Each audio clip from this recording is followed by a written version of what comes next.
व्यवसायात भरभराट करून देतो असं सांगून एका व्यावसायिकाची 50,000 फसवणूक करणाऱ्या मनोहर मामाला पोलिसांनी अटक केली आहे। नाशिकचा भोंदूबाबा अशोक खरातप्रमाणेच मनोहर मामावरही जादूटोणा, लोकांची फसवणूक, महिलांवरील अत्याचाराचे गुन्हे यापूर्वीही दाखल आहेत। या निमित्तानं राज्यातील आणखीन एका जुन्या पण नव्यानं चर्चेत आलेल्या भोंदूबाबाची चर्चा रंगू लागली आहे। सोलापूरचा खरात मनोहर मामा गजाळ, संत बाळूमामांचा अवतार असल्याचं सांगत अनेकांची फसवणूक। पश्चिम बंगालमध्ये शिकला जादूटोणा, नेते अधिकारी भक्तगण। करमाळ्यात 27 एकरमध्ये फार्म हाऊस, कारनाम्याचा कहर। संत बाळूमामा यांचा अवतार असल्याचं सांगून अनेकांना लाखोचा गंडा घालणारा मनोहर मामा पुन्हा एकदा चर्चेत आलाय। व्यवसायात वाढ होण्यासाठी पूजा करावी लागेल म्हणून 50,000 रुपये घेतल्याप्रकरणी करमाळ्यातील भोंदू मनोहर मामाला ग्रामीण पोलिसांनी बेड्या ठोकल्या आहेत। या अगोदरही मनोहर मामा याच्या विरोधात बलात्कार, विनयभंग, जादूटोणा कायद्याअंतर्गत सोलापूर व पुणे जिल्ह्यात गुन्हे दाखल आहेत। मनोहर मामाचं मूळ गाव इंदापूर तालुक्यातील भरणेवाडी। मनोहर मामाचा आधी मासे आणि बोंबील विक्रीचा व्यवसाय। त्यानंतर संत बाळूमामा यांचा अवतार असल्याचं तो सांगू लागला। पश्चिम बंगालमध्ये जाऊन काळी विद्या, वशीकरण शिकल्याची माहिती।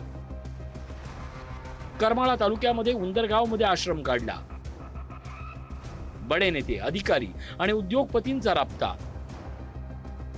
राजकीय वरदहस्त मिळवण्यासाठी अनेक नेत्यांना 5 तोळ्याचं सोन्याचं लॉकेट दिल्याची चर्चा। भक्तांचं पॅन कार्ड, आधार कार्ड मागून आर्थिक परिस्थितीचा अंदाज घेऊन पैसेवाल्या भक्तांना बोलवायचा। करमाळा तालुक्यातील उंदर गावात 15 एकरवर फार्म हाऊस।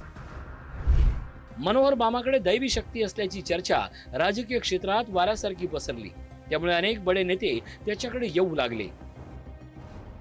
राजकीय पुढाऱ्यांना असणारे बुवाबाजीचं वेड मनोहर मामांच्या अटकेनं पुन्हा समोर आलंय। मनोहर मामा भोसलेंसोबत अनेक राजकीय नेत्यांचे फोटो आता पुढे आले आहेत।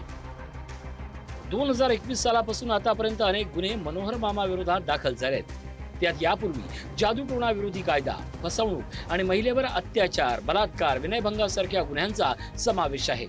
या प्रकरणाची सखोल चौकशी करणार असल्याचं पोलिसांनी सांगितलंय। मुख्य आरोपी मनोहर मामा भोसले ह्याच्यावरती कंप्लेंट होतं की त्यांनी फसवणूक करून त्यांनी छळ केलेले, त्यानुसार गुन्हा दाखल झाले आणि त्यांना आम्ही ताब्यात घेतलेले, अटकेचं कारवाई चालू आहे। ह्याचा अगोदर पण त्यांच्यावरती 21 मध्ये 4 गुन्हे दाखल झाला होता। बलात्कार, विनयभंग आणि परत जादूटोणाचा कायद्यानुसार गुन्हा दाखल झाला होता। वरिष्ठांच्या आदेशानुसार ह्याच्या गुन्ह्यामध्ये पण आम्ही खोल जाणार आहे।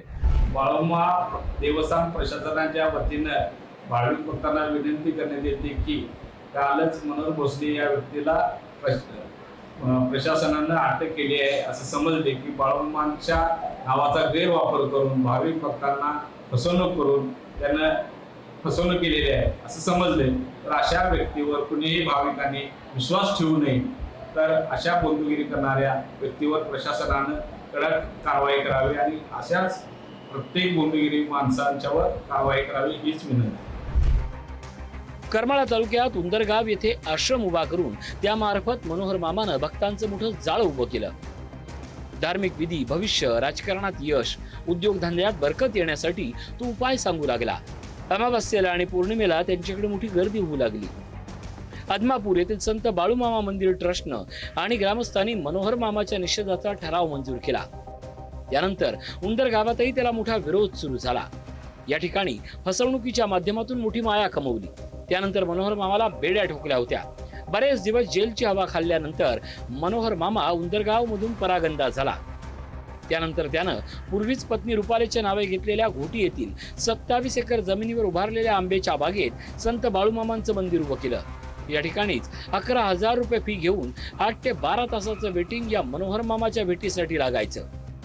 हळूहळू याच ठिकाणी पुन्हा आपले जुने कारनामे सुरू केले। आजही दर अमावास्येला हजारो अंधभक्त या मठामध्ये भविष्य पाहण्यासाठी येतात। कधी उंदरगावला तर कधी नियमितपणे गाणगापूर येथे पौर्णिमेला त्याचा दरबार भरला जातो।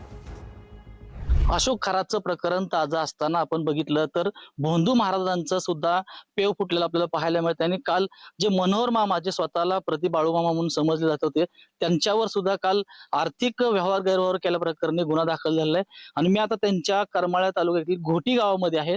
हेच ते त्यांचं आलिशान आश्रम आहे की त्या ठिकाणी राजकीय नेत्यांची रेलचेल असते. आणि आपण पाहिलं तर राजकीय नेत्यांबरोबर स्थानिक आमदार लोक वगैरे सुद्धा येत असतात. कारण काल गुन्हा दाखल झाल्यानंतर त्यांना अटक झाली. आज त्यांच्या जे रिसॉर्ट आहे आलिशान जे आहे त्या इथं लोक ह्यासाठी येत होते. आणि आज तो पोलिसांचा कडोकट बंदोबस्त आहे की तिथं आत कोणालाही जाता येत नाही, बाहेरच्या बाहेर आणि आतल्या आत अशा पद्धतीचं या ठिकाणी पोलिसांचा मोठा फौजफाटा आहे. दरम्यान अटक केलेल्या मनोहर मामाला 3 दिवसाची पोलीस कोठडी सुनावण्यात आली आहे. तर पैसे दुसऱ्याच कुणीतरी घेतल्याचा युक्तिवाद मनोहर मामाच्या वकिलांकडून करण्यात येतोय. मधलं जे कंटेन्शन होतं तेच कायद्याला धरून नव्हते. त्यामध्ये स्पेसिफिक FIR देताना त्यांनी जे सांगितलं आहे, महाराजांचा कुठेही संबंध येत नाही असा प्रकार दिसतो एकंदरीत. आणि त्यांनी पैसे का महाराजांच्या हातात किंवा दुसऱ्या आरोपींच्या हातात दिलेलं नाही आहे. मठाच्या बाहेर कोणीतरी अज्ञात व्यक्तींनी ते पैसे दिले असं त्यांचं मत आहे. आणि त्यामध्ये तो अनोळखी माणूस कोण आहे हे आम्हालाही माहीत नाही, त्यांनाही माहीत नाही अजून. कोर्टाला ते इलिगल कस्टडी संदर्भात बी आम्ही आर्ग्युमेंट केलं कोर्टात बऱ्याच वेळा. सगळं कोर्टांनी ते कन्सिडर करून त्यांना 2 दिवस पोलीस कस्टडी दिलेली आहे. मनोहर उर्फ मामा चंद्रकांत भोसले, राहणार मनोहर मठ, तालुका करमाळा, जिल्हा सोलापूर, आणि त्याचा सहकारी विशाल शहाजी वाघमारे यांना आज रोजी माढा येथील न्यायालयामध्ये पोलिसांनी हजर केला असता त्यांना मंगळवारपर्यंत पोलीस कोठडीची सुनावणी करण्यात आलेली आहे. तर हा मनोहर भोसले जो आहे तो सराईत गुन्हेगार असून त्यानं या ठिकाणी यातील फिर्यादी गौतम कसबे यास त्याच्या व्यवसायामध्ये यश येत नसल्यामुळे त्याच्याकडनं 2 लाख रुपयाची मागणी केली आणि पूजा घालण्यासाठी त्याला आग्रहित केलं. आणि त्यासाठी त्यानं जवळपास 50,000 रुपये स्वीकारलेले होते. अशोक खरातचं प्रकरण समोर आल्यानंतर काही काळासाठी मनोहर मामा बेपत्ता झाल्याची माहिती आहे. आता फसवणुकीच्या गुन्ह्यामुळे पुन्हा एकदा मनोहर मामा चर्चेत आला असून यावेळी त्याच्यावर कठोर कारवाईची मागणी जोर धरते आहे. ब्युरो रिपोर्ट, पुढारी न्यूज, सोलापूर.